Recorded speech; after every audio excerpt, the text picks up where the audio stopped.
Okay, this particular petal, I really want that to pop. So keep in mind, contrast is gonna make it pop. Now there's a highlight on there right here. So I'm gonna just take pure white, hardly any linseed oil, and just hit that with a pure white right there. That one line makes it just pop like there's light shining on there. Now the tip of this, I want a really bright yellow.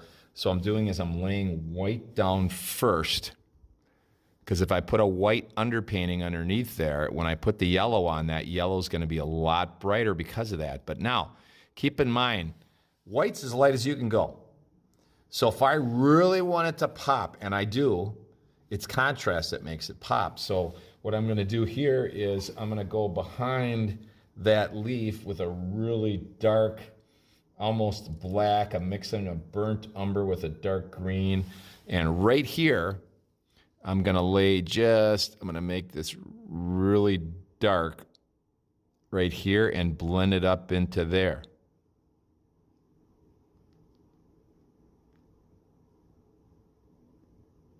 Okay, and I don't want it to be so obvious, just have a line there, so I'm gonna get some green in there.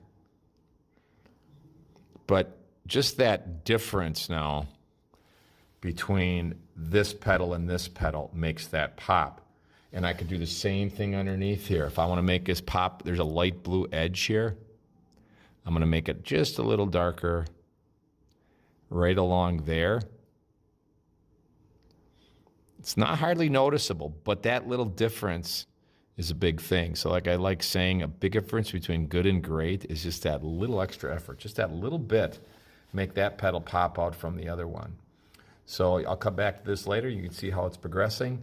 But once again, I've got a lot of colors in here, and I love the oils because I can keep laying color on top. Now here's almost a straight orange. I'm gonna stick because I really want this highlight to pop out a little bit more. So like a straight orange right here. And I'm gonna go with my straight yellow right now. See if I can get it on my thing. So a straight yellow over the top of that white. It's gonna make that white little more, well, it's going to make it more yellow is what it's going to do. Okay, so it's going to make that light a little bit brighter. I don't want a white edge, I wanted a yellow edge, but that white underneath makes that brighter. Got it?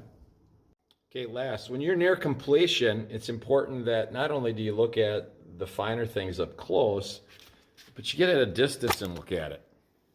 Okay?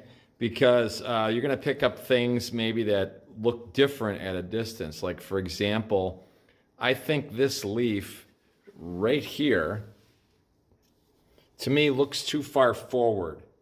So I'm going to darken that leaf to set it back further because that leaf is supposed to be behind everything. I think I need to go a little blurrier on that leaf and a little darker on that leaf so it looks further behind everything else. Otherwise, you get the idea, though, as far as how to do the painting. So that's it. Okay, I'm at the point right now in my painting where I'm a little bit near completion. So what I want to do is, I just took a photo of it. I cropped it in Photoshop, and so it'd be more like what the painting's going to look like. And then I want to just kind of get an overall view. Now, I know that the Photoshop version isn't going to be exactly like the painting version because your eyes view things differently on the screen. But to me, this picture, I know it's Photoshop, but it looks, these leaves to me just look a little too bright in comparison to flowers, because I really want the flowers to be the thing that grabs your attention, not the leaves here. So what I'm going to do is in Photoshop, I brought this up, took a picture, downloaded it, opened it up in Photoshop, cropped it. Now I'm going to take my lasso tool, and I want this leaf, so I'm just going to lasso just this leaf here. Like so.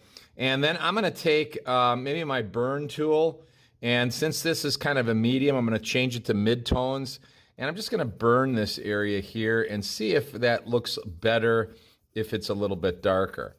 Okay, so let's try this. I'm going to burn that. So that's getting a little bit darker now. Okay, the other thing I could do is I could just go to image adjustments, that might be better, and just I'm going to change it from brighter to darker.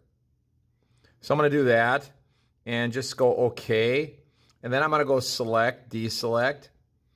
And I do like that better. It makes it look like that leaf is further away and the flowers are a little closer. Let's try it with the other leaf too. So I'm going to take my lasso again, and let's just lasso this leaf here. And sort of like that. Then I'm going to hold my shift key down and do this little part of the leaf here. Then I'm going to hold my shift key down again and do this little part of the leaf right there. So I've lassoed that leaf. And let's try if I just go, once again, adjustments, brightness, contrast. Let's make it a little darker. Okay. And I'm going to say okay. And then I'm going to go select, deselect, so I have a better idea what it looks like. And definitely, I like the look of that better. I think I need to make both of those leaves overall darker. So I still got some work to do. And then I'll go back in, of course, and tweak some things up close here. But I'm telling you, a lot of times you're going to get near the end and you're going to go, oh, that looks good, and just stop. And then later you're going to have that thing hanging on a wall and go, geez, I wish I would have done this or that and this and that. So it's better to take a picture before you've completed, look at it and see if you like it, and then see if you can make some adjustments. Now, see, I made these adjustments, and if I would have made them on here and not liked them, then I wouldn't have wasted my time on there doing them and not liking them. So I do like them on here.